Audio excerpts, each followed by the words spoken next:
So, usually I don't talk about this part of my spiritual journey because it gets a little woo-woo and I end up losing people because they just kind of feel like it's a little too far out there, I guess. But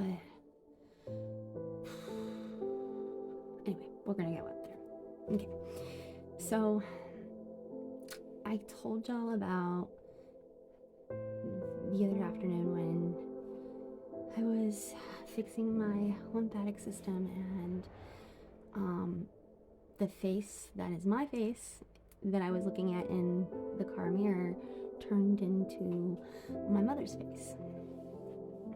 Usually this happens actually physically in my own actual body, and I have a lot of physical proof, like video footage of what I'm talking about, so that it could be proved that I'm not insane.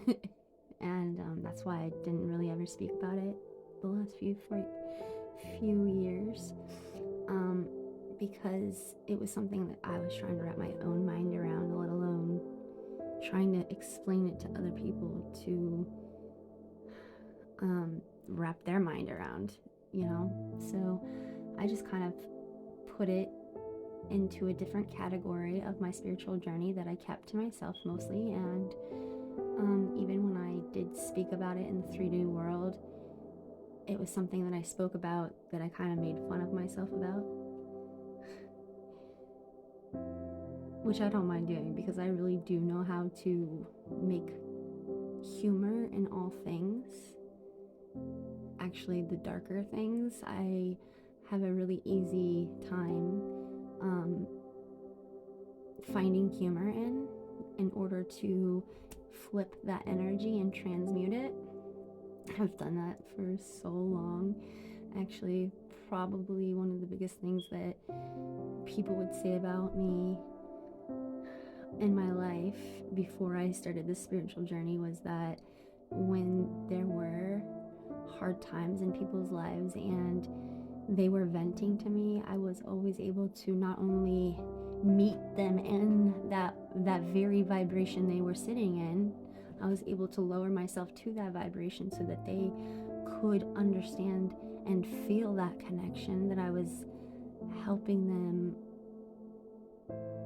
not only by sinking in and feeling it with them, but I was giving them valuable ways that they could overcome it. And then after that, or even sometimes telling them things that they needed to hear in order to overcome it, even if it felt mean or nasty, it was the truth that they needed to hear. But then I would always wrap it up with some really kind of stupid dark humor.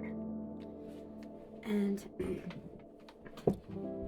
little did I know that was literally energy transmutation being done in the moment that would eventually flip those things in that person's life and help them manifest the very thing that I was talking about. So, my physical body has changed. It changes every day, very often. It literally changes into the shape of people that I need to spiritually help, or that I need to spiritually protect myself from, or so on and so forth. Like, whenever there is some kind of energy being sent from one avatar to another, one consciousness to the other, my body begins to change its actual physical shape to represent whatever is going on or happening. And the other day I got on video because I felt a very intense energy, and I've been wanting to capture more of these moments on video because they have been becoming more and more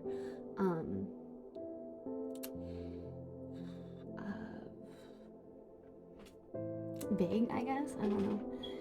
But I was just laying down, relaxing a little bit, waiting for the kids to kind of like lower their energetics down so that we could all sleep. And I had my shirt off and I was doing a little bit of neck massages on myself and whatnot, and I could start to feel that fuzzy, icky feeling all over me that I get whenever a message or a messenger is in my presence. And I got on camera, my body, literally, like my whole upper body turned into the exact representation of my brother when he was still in foster care, when I was trying to get the say over his life, because our adoptive parents had basically abandoned him into a group home, and from the group home, because of the way that things were worded from the adopted parents, he was put into one of those homes that only could take people that were extremely abused. And me and my husband would go and, well, he was just my boyfriend at the time, but we would go and visit him at these foster homes, and then eventually we did weekends and whatnot. But first off, I was being shown a vision of me as if my consciousness was inside my brother's body, sitting in his cell, laying on his bed, just as I was laying on my bed, relaxing, trying to chill, right? And then my body starts to change into his shape, but I feel as if I'm where he is. And I start to feel my body change. So it's like I'm in two places at once. I'm not only in my body, I can feel my body, I can see my surroundings, I know what's going on, so I'm present in my body, but yet part of my consciousness is also in his body, or in his brain, or in his consciousness, or whatever, right? And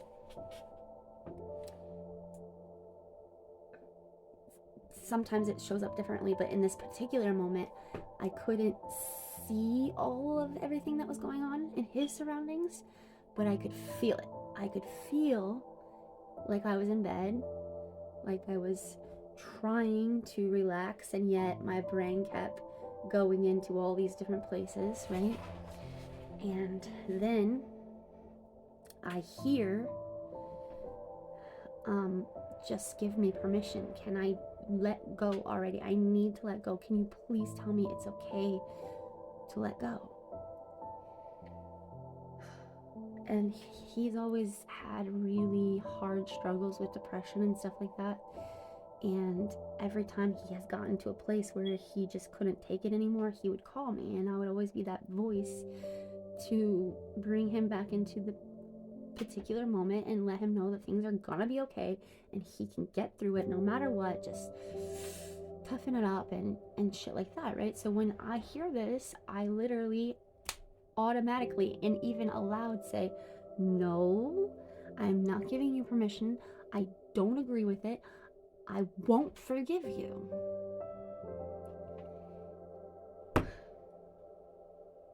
And I can't believe that after so much information that my brain has been able to obtain over the last few years about energy transference and how energy works and how that works in the spiritual world and all of these things, I can't believe that I still was at this point where I thought that it would have no consequences whatsoever to tell another consciousness that they cannot do the one thing that they feel is the only thing that will bring them peace.